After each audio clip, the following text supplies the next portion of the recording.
ఒక్కసారి కాదు 2 సార్లు అయితే ఎడగట్టుకోదు నాయన పేదలు రాడు ఇంట్లో హాస్పిటల్ కనిపోయినా అక్కడి నాకు 2 రాళ్ళు ఉన్నాయి నాయన నా కాలుకు మొన్ననేమైనా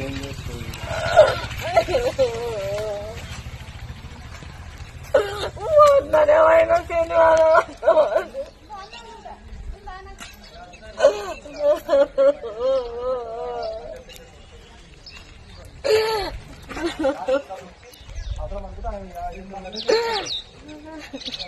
ఏమైందో చెప్పమ్మా. తెలియనండి నేను హాస్పిటల్లో ఉన్నాను. హాస్పిటల్ ఎదురుకు వచ్చిన చిన్నకుల మొన్ననే పోయినా నేను హాస్పిటల్ కానీ రాడు తీస్తామంటే చెకప్ పోయింది రాలేదు ఆడుకుంటాను.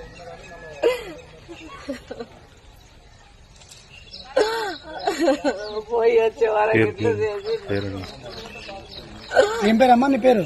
నా పేరు లలిత. ఎన్నేళ్ళ నుంచి ఉంటున్నావు? మేము కరోనా తలకెళ్ళి ఉన్నాం సార్. తారీఖులో పెడితే మళ్ళీ లేదని మళ్ళీ వేసుకున్నాం రేకులతో. అది కూడా వచ్చి తెలంగాణలో కట్టి పోయిందంట. పిల్లలు ఉన్నారా? పండుకుని ఉన్నారా? ఎవరు లేరండి పిల్లలు, చిన్న పిల్లలు. ఏం పని చేస్తాను? కంప్యూటర్లో చేస్తాడు.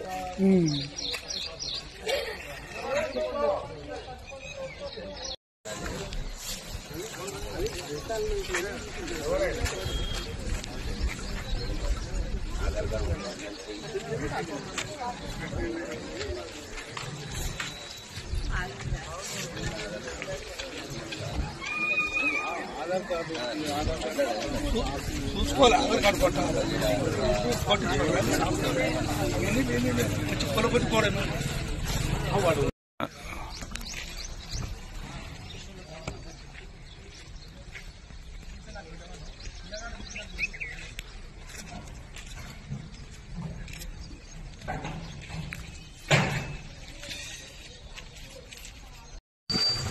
సార్ మేము 58 జీవో కింద అప్లై చేసుకున్నాం సార్ గత ప్రభుత్వంలో. పేదవాళ్ళం సార్ ఇల్లు కట్టుకున్నంత కూలిపోయింది సార్. కాళ్ళు మొక్కుతుంటే కూడా ఇడవలేదు సార్. కరెంటు బిల్లు వచ్చింది, నల్ల తీసుకున్నాం, కలెక్షన్ తీసుకున్నాము. పిల్లలం అందరం ఉన్నాం సార్. దీంట్లో చాలా రోజుల నుంచి ఉన్నాం. ఓసారి గుడి చేసుకుంటే కూలిపోయిండ్రు. కూలీలేని మళ్ళీ ఇప్పుడు చిన్నదో ఉన్నదో ఇల్లు కట్టుకుంటే మళ్ళీ వచ్చి కూలిపోయింది సార్. గవర్నమెంట్ నుంచి పట్టా గానీ సార్ పట్టా ఉంది సార్. కరెంటు బిల్లు ఉంది, కరెంటు బిల్లు పట్టా అన్ని ఉన్నాయి సార్. మాకు అన్ని ఉన్నాగా కూడా కాళ్ళు మొక్తుంటే కూలిపోయింది సార్. సార్ మేము సార్ ఈ ప్రభుత్వం రేవంత్ సార్ వచ్చి మాకు అన్ని ఇండ్లు అన్ని పట్టాలు మొత్తం అవి ఇవి అన్ని కట్టుకున్నాం సార్. పేదవాళ్ళం మరి ఎక్కడ పోదాం సార్. అన్ని కులిపిస్తా ఉన్నాడు. ఇవన్నీ కూలిపోయింది సార్. ఎన్ని ఇల్లు కూడా కొట్టారు ఇక్కడ? మొత్తం 70-80 ఇండ్లు కూడా కొట్టిండ్రు. 70-80 ఇండ్లు కూడా కొట్టింది సార్. నేను వాటర్ బోర్డు లో పనిచేస్తాను సార్. నేను వాటర్ ఇస్తా సార్. నేను ప్రైవేట్ జాబ్ చేసుకుంటా సార్. మున్సిపాలిటీలోనా? ఎస్ఎస్బీలో చేసుకుంటా సార్. అదే మన హైదరాబాద్ రూలింగ్ వాటర్ ఇస్తా. నా భార్యని ఇక్కడ పెడతా. నేను అప్పుడప్పుడు పోయేస్తా సార్. నేను మా భార్యని ప్రాణం బాగాలేకపోతే హైదరాబాద్ పోయినాము.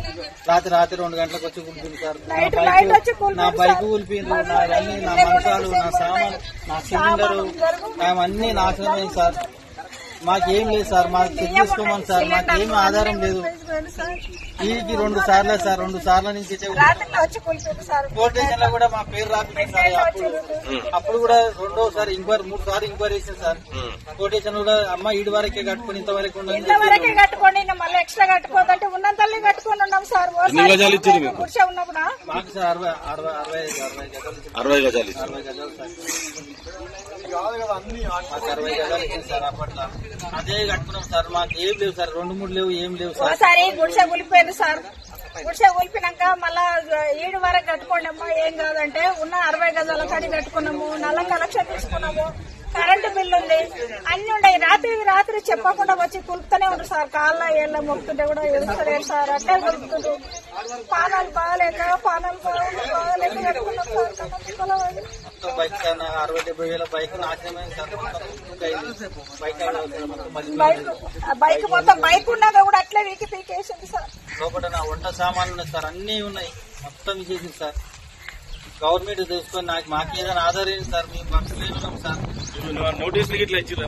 ఏం ఇవ్వలేదు గతంలో కూడా ఏమైనా నోటీసులు ఇచ్చిరా? అప్పుడేం అప్పుడు కూడా ఇలా చెప్పారు ఇంతవరకు ఉండండి ఉండనమ్మా ఎక్స్ట్రా కట్టుకోకుండా చెప్పారు. నోటీసులు ఎవరేమి ఇవ్వలేదు సార్ మాకు. నోటీసు ఇవ్వలేదు. మాకు ఎన్నో సార్లు మేము కలెక్టర్ ఆఫీస్ కాడికి పోయినాము, ఎంతో సార్లు పొడిషన్ పోయించినాము. పోలీసులతో కూడా మా పేరు రాసుకుపోయినారు. 58 కింద అప్లై చేసుకోమంటే అప్పుడు అప్లై చేసినాము, ఎన్నో చేసినాము సార్. నేను అంటే మీ ఏరియా కౌన్సిలర్ ఉన్నాడా?